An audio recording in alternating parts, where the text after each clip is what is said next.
August 13 വിശുദ്ധ John ബെർക്ക്മൻസ്. 1599 March 13 ലൂവയിനടുത്തുള്ള deeds എന്ന ഒരു ചെറിയ പട്ടണത്തിൽ അൾത്താര ശുശ്രൂഷകരെ മധ്യസ്ഥനായ വിശുദ്ധ ജോൺ ബെർക്ക്മൻസ് ജനിച്ചു. ചെറുപ്പത്തിൽ പഠനത്തിൽ വളരെ സമർത്ഥനല്ലെങ്കിലും വിശുദ്ധ കുർബാനയോടും ദൈവമാതാവിനോടും അതീവ ഭക്തിയുള്ളവനായിരുന്നു. രോഗിണിയായ അമ്മയെ ശുശ്രൂഷിക്കാൻ ഒഴിവ് സമയം മുഴുവൻ ജോൺ മാറ്റിവെച്ചു.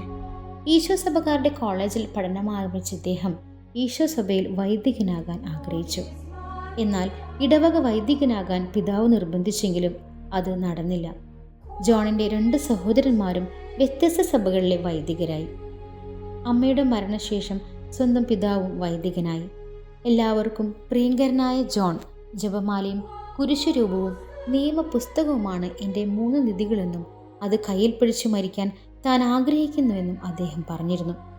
അനുസരണവും ദൈവമാതൃഭക്തിയുമാണ് 22ാമത്തെ വയസ്സിൽ മരിച്ച ബെർക്ക്മൻസിന് പുണ്യപട്ടം നൽകിയത്.